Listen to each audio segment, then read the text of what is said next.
Meus cumprimentos a todos, espero que estejam todos bem. Bom, vamos lá para mais um vídeo de comentários gerais e incorporação de dúvidas reportadas.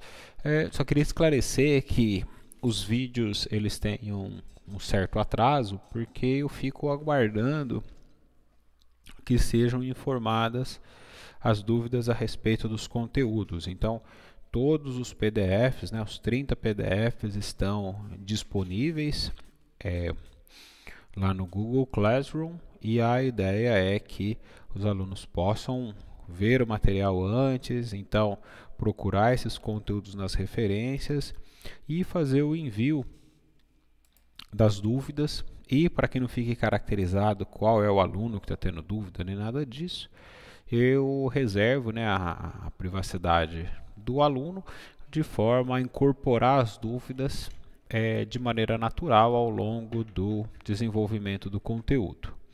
Então, dado esse aviso, aqueles comentários sempre, né, no The Like, vão comentar lá no Google Classroom. Esse canal no YouTube é só uma ferramenta de ensino, a ideia não é virar youtuber, nem que o canal tenha projeção. É uma coisa reservada a nós mesmo, que permite maior compatibilidade nos diferentes dispositivos.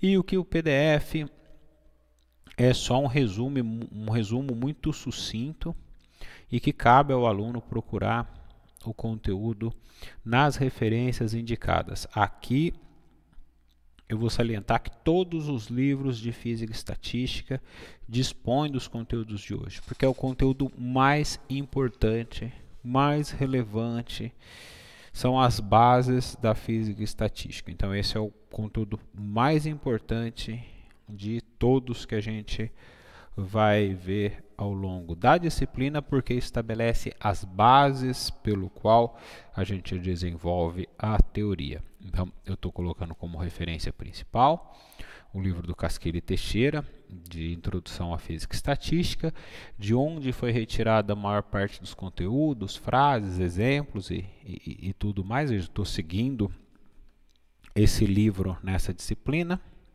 por motivos que já expliquei lá na primeira aula, e assim vamos começar tratando os postulados da física estatística. Bom, então a gente vai discutir nessa brevemente, né? Infelizmente, mas vamos discutir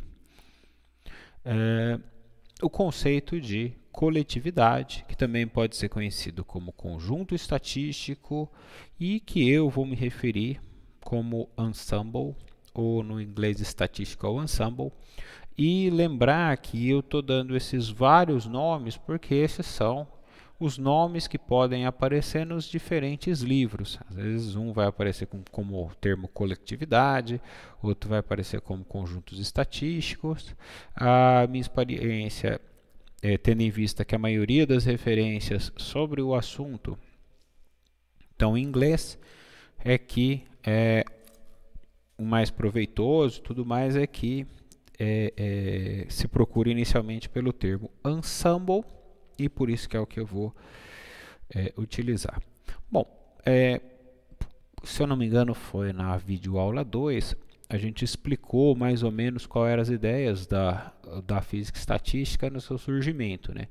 Então a ideia era que a gente pudesse fazer uma observação do microscópico por meio das leis, né, que a gente já conhece da mecânica, e então poder extrair propriedades médias do sistema, ou seja, propriedades macroscópicas do sistema, ou seja, propriedade de um gás, propriedade de uma cadeia de spins, propriedade de diferentes outros sistemas, né, da propriedade térmica de um cristal e assim por diante.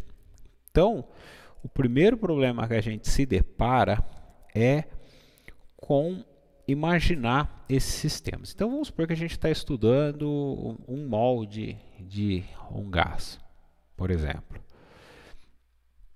ou um líquido, o que seja. Se a gente for pensar em um mol, a gente está falando de 6 vezes 10 a 23 partículas, 6 vezes 10 a 23 moléculas, né? Ou seja, é humanamente impossível escrever as equações da mecânica para 6 vezes 10 a 23 partículas, né? Isso é humanamente impossível, até em termos de computação a gente vê limitações ainda.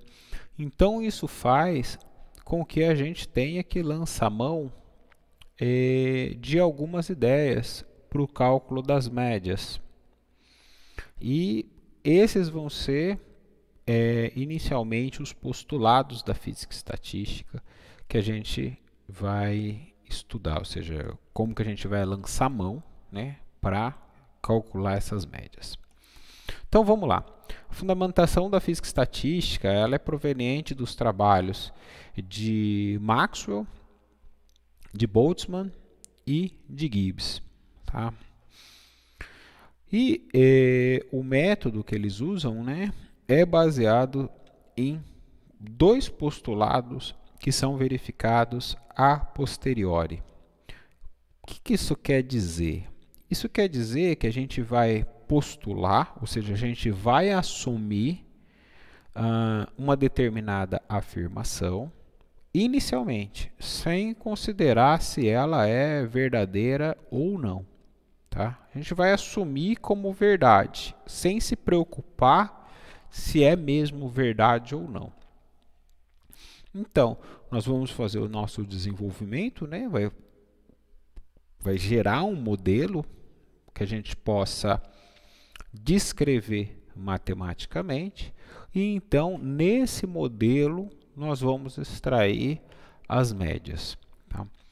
Então, como que isso funciona, né? Gibbs ele fala que ele fornece um método de calcular os valores de equilíbrio de uma quantidade termodinâmica, onde a gente vai impor vínculos no sistema e assim a gente vai selecionar a população apropriada ao sistema. Deixa eu só explicitar o que a gente chama de vínculo.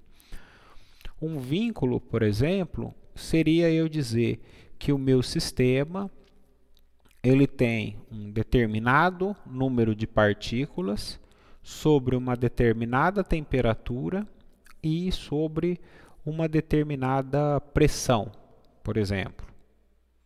Isso são os vínculos que eu estou estabelecendo para o meu sistema. Ou eu posso dizer que eu tenho uma energia para o meu sistema definida, uma energia total, um volume definido e um número de partículas fixo.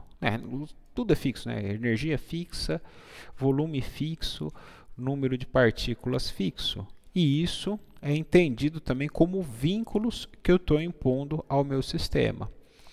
Os vínculos vão ser o que vai dar a natureza, né, do tipo de ensemble que a gente vai estar trabalhando. A gente já vai ver logo após o primeiro postulado.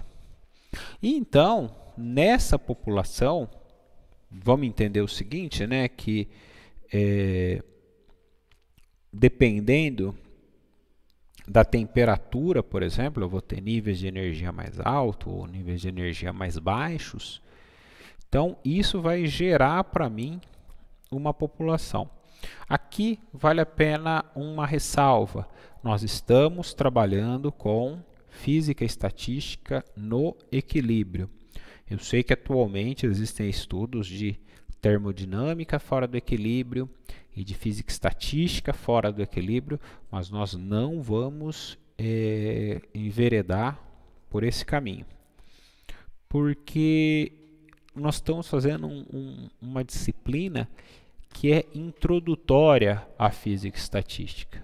Então, faz sentido a gente ter as coisas no equilíbrio, entender como funciona e tudo mais, para então, talvez numa pós-graduação, estudar condições um pouco mais complicadas, certo?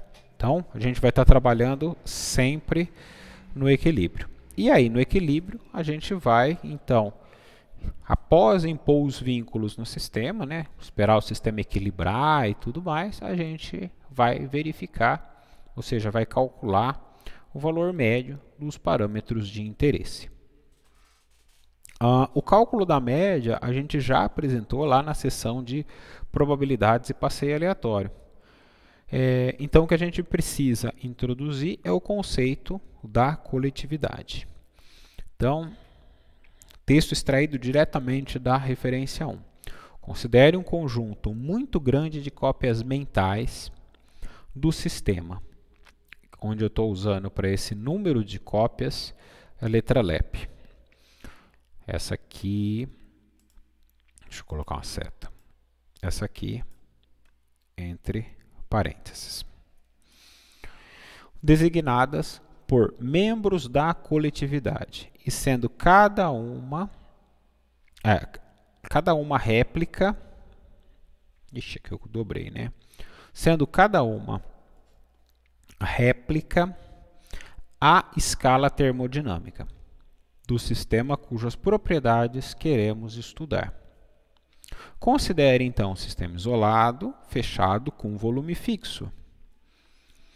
Os vínculos externos vão ser definidos então por U, energia, V, volume, e N, número de partículas, e suficientes para determinar o estado termodinâmico.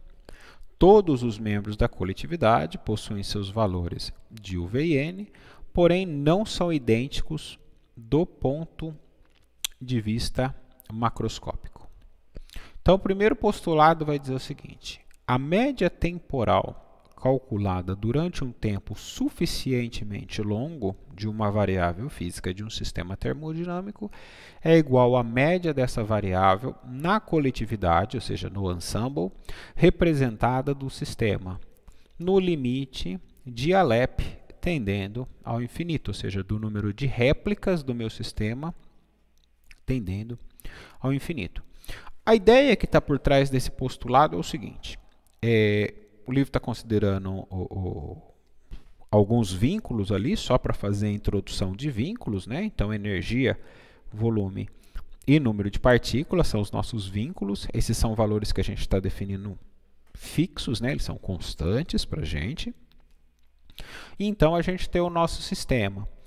E aí, o que a gente está sugerindo pelo primeiro postulado é que esse sistema ele tem uma evolução ao longo do tempo. Só que a gente está considerando um tempo tão grande, tão grande, tão grande, tão grande, tão grande, que a gente varre esse espaço conformacional e a gente começa a contar as vezes que esse comportamento, né, esse sistema, essas configurações, elas começam a se repetir. Porque, sobre o ponto de vista de contagens, esse número pode ser muito grande, mas ele é um número finito. Então, o que a gente faz? Se a gente fizer um cálculo, ou seja, a gente tem um sistema e a gente vai batendo fotos desse sistema. E a gente bate quantas fotos desse sistema? Infinitas fotos. Se a gente fizer isso, a gente então pode fazer a seguinte coisa: descartar o tempo e então calcular as médias em função somente das conformações que a gente tem, ou seja, das Alep fotos que a gente tem, ou seja, das infinitas fotos que a gente tem desse sistema. E esse postulado ele é conhecido como hipótese ergódica. Ou seja, quando a gente substitui a média temporal pela média das réplicas, sendo que esse número de réplicas é extremamente alto, tendendo ao infinito. Na referência 1, ali tem uma figura, né, junto da figura 2.1. Tem um link para se tentar uma visualização de aplicação.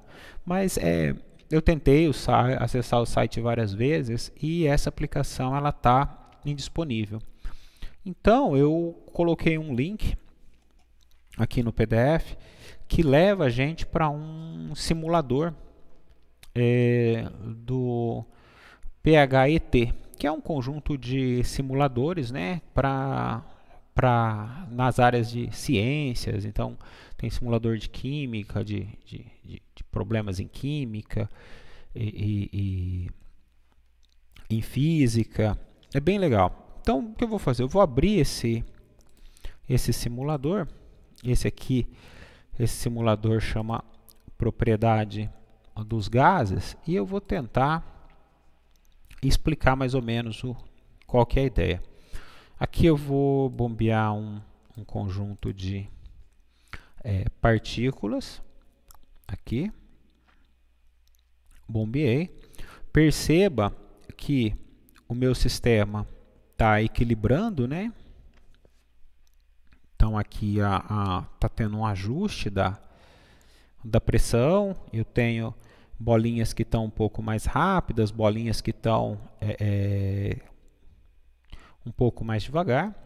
Então eu espero o meu sistema se equilibrar. Aqui parece que já está relativamente equilibrado, né? Posso estabelecer vínculos no meu sistema aqui por esse simuladorzinho, né? Posso fazer aqui, eu estou fazendo o volume fixo, estou fazendo a temperatura fixa e o número de partículas fixo. Então agora aparentemente meu sistema já equilibrou, está ali oscilando em torno de 6 atm, mais ou menos. E aí o que eu vou fazer? Eu vou começar a bater fotos desse sistema aqui, ó. Ou seja, o que eu chamo de conformação seria a foto de cada uma dessas posições que as partículas estão assumindo aqui. Ah, mas quantas fotos eu vou bater? Infinitas fotos. Eu vou tirando infinitas fotos até que o sistema ele começa a se repetir, ou seja, que eu já tenha varrido todo o meu espaço conformacional. E então daí eu vou calcular as minhas médias. Então essa que é a ideia do primeiro postulado. Ter um grande número de conformações, né, de configurações, vamos dizer, a ponto de que eu possa desprezar, né, a evolução temporal e calcular as médias em relação às figuras que eu tenho, né, as configurações que eu tenho.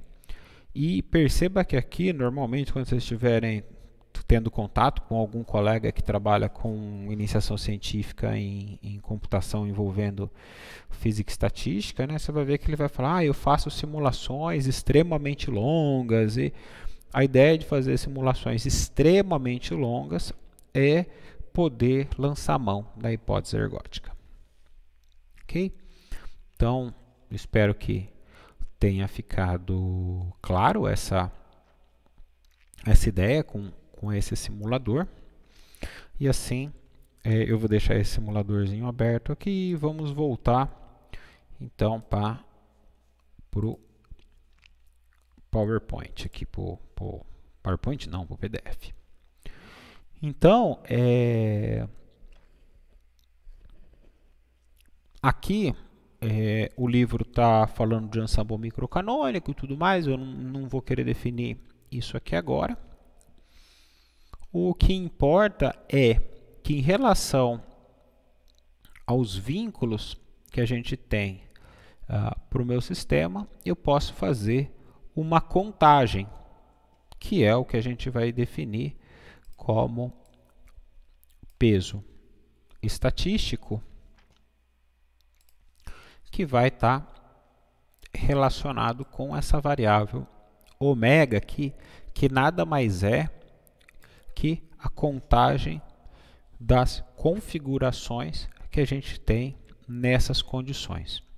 Tá? Vamos seguir. O que a gente poderia pensar, todavia, é o seguinte. Vamos pensar qual que é. Vou voltar aqui no simulador e vou pensar na seguinte condição. Qual que é a probabilidade de todas essas bolinhas vermelhas? Vamos ver se está vermelho aqui. Aparentemente está. Qual que é a probabilidade de todas essas bolinhas vermelhas elas estarem bem espalhadas? Será que essa probabilidade ela é maior ou menor do que dessas bolinhas estarem todas confinadas em um canto? Ou seja, vai existir alguma condição em que todas essas bolinhas vão estar posicionadas à direita desse quadrado? Parece que essa probabilidade é quase improvável. Na verdade, essa probabilidade ela é uma probabilidade muito baixa.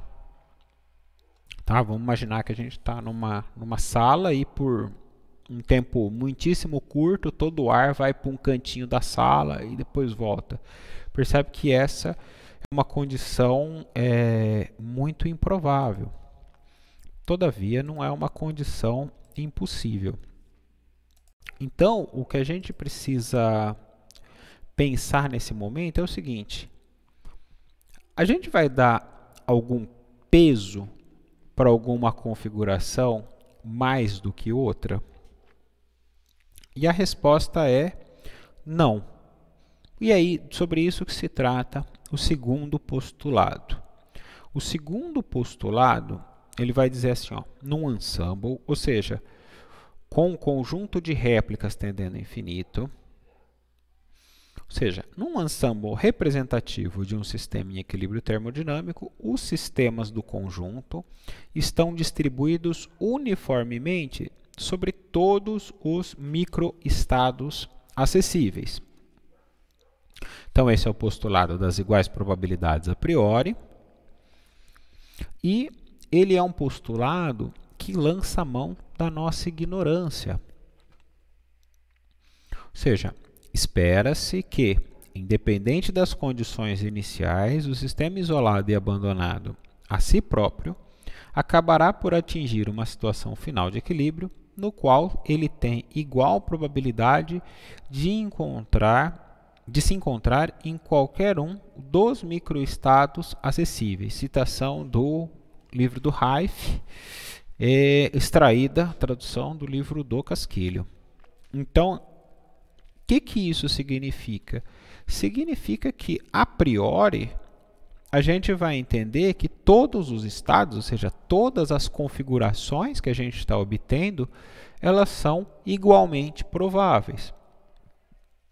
E isso é o que justifica aquele exemplo que eu peguei para vocês e perguntei na vídeo comentários de probabilidades.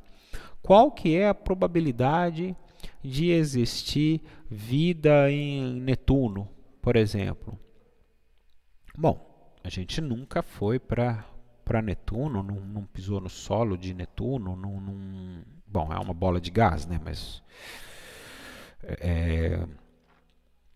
vamos supor que existisse um núcleo e tudo mais, e a gente não sabe, por exemplo, se existe vida lá. Então, qual que é a probabilidade de existir vida em Netuno? A princípio, a gente lança a mão da nossa ignorância, usa a definição ingênua de probabilidade, ou seja, pode existir ou pode não existir. Se eu estivesse fazendo essa pergunta do tipo, qual que é a probabilidade de existir vida inteligente na Lua, perceba que aí eu tenho informação do meu sistema. Então eu não preciso lançar mão da ignorância, porque eu conheço. É como, normalmente, eu dou esse exemplo em sala de aula e talvez sirva para ilustrar a condição para vocês. Qual que é a probabilidade de eu jogar uma moeda para cima, pegar ela nas costas da mão, né, fechada, e dar cara ou coroa? Qual que é a probabilidade de dar cara? É meio. Agora, qual que é a chance de eu acertar se deu cara ou se deu coroa? É meio. Antes de eu ver o resultado. Depois de eu ver o resultado, essa probabilidade de eu acertar é 1 a menos que eu queira errar.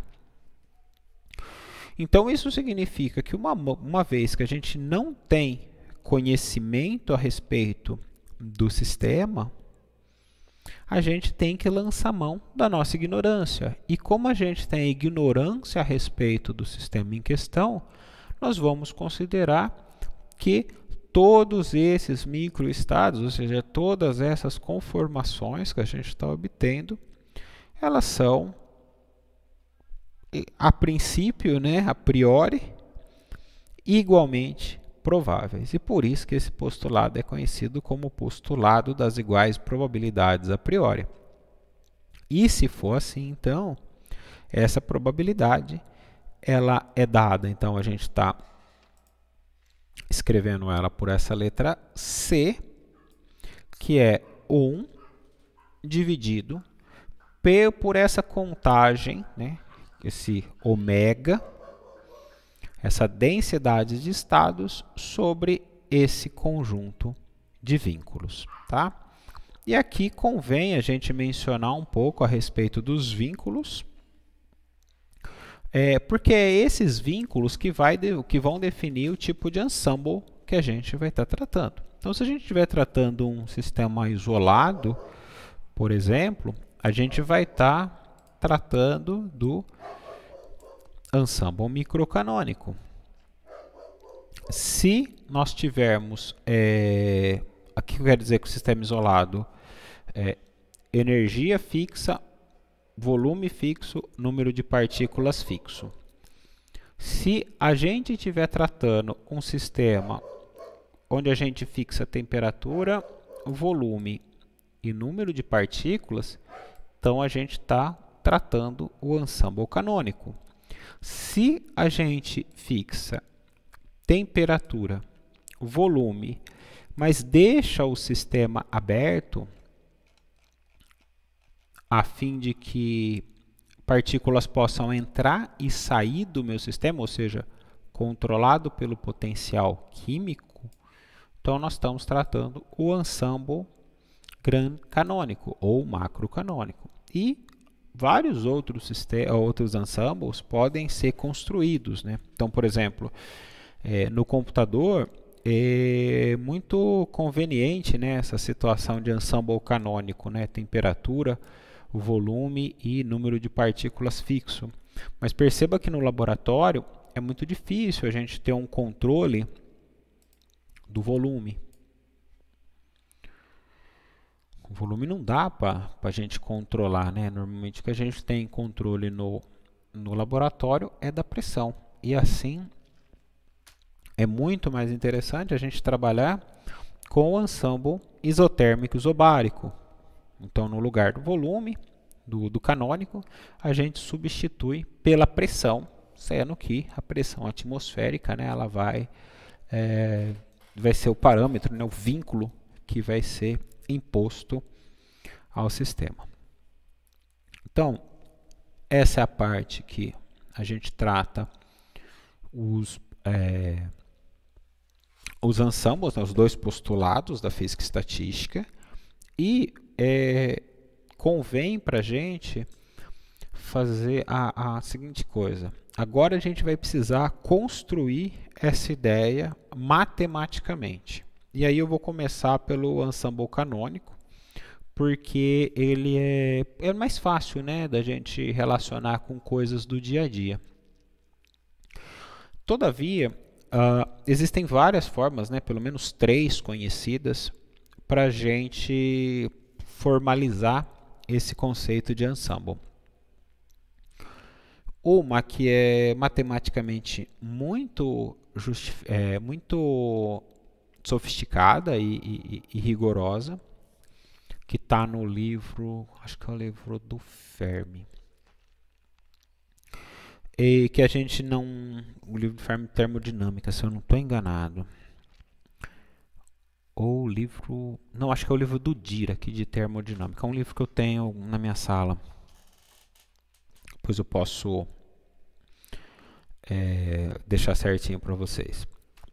Mas devido ao teor matemático, né, a sofisticação matemática, a gente vai acabar não utilizando essa abordagem. Depois a gente tem uma outra abordagem que é a utilizada pelo livro do Hill, que é o método que é empregando o método dos multiplicadores de Lagrange. Esse método ele é igualmente rigoroso do ponto de vista dos conceitos, dos fundamentos envolvidos, só que matematicamente ele é menos sofisticado. Então ele acaba sendo um método que eu acho bastante importante da gente estar vendo nessa disciplina. E o livro do Casquilho, livro do Reif, vários livros na verdade, utilizam uma metodologia de sistema isolado, que é uma metodologia também muito válida, muito importante, suficiente para os nossos propósitos, mas que ao longo do tempo vários alunos me disseram: mas parece que eu estou fazendo uma aproximação grosseira, tudo mais, porque no fundo o que a gente faz é uma aproximação onde a gente utiliza-se apenas de termos de primeira ordem, de uma expansão, né? Primeira, segunda ordem da expansão. E isso pode passar a ideia de que a gente está tendo um resultado que não é muito preciso. Tá? É preciso, mas pode passar a ideia de que não é muito preciso. Então eu prefiro lançar mão de uma abordagem um pouco mais sofisticada, que matematicamente, nos seus conceitos, é mais robusta, né? Não gera dúvidas. Então, a gente volta e vê a metodologia de uma maneira mais simples e valida ela pelo método do sistema isolado. Então, eu vou interromper o vídeo por aqui e já logo na sequência eu vou fazer um vídeo adicional de multiplicadores de Lagrange, só ilustrando por um exemplo, para aqueles que não conhecem, né, a técnica dos multiplicadores indeterminados de Lagrange. Então, para quem quiser quem conhece a técnica, já usou várias vezes e tudo mais, aí pode pular o vídeo seguinte e depois eu vou fazer a aplicação desses multiplicadores já na sequência. Então, eu paro por aqui e já logo na sequência entro em multiplicadores de Lagrange. Então, até bem breve.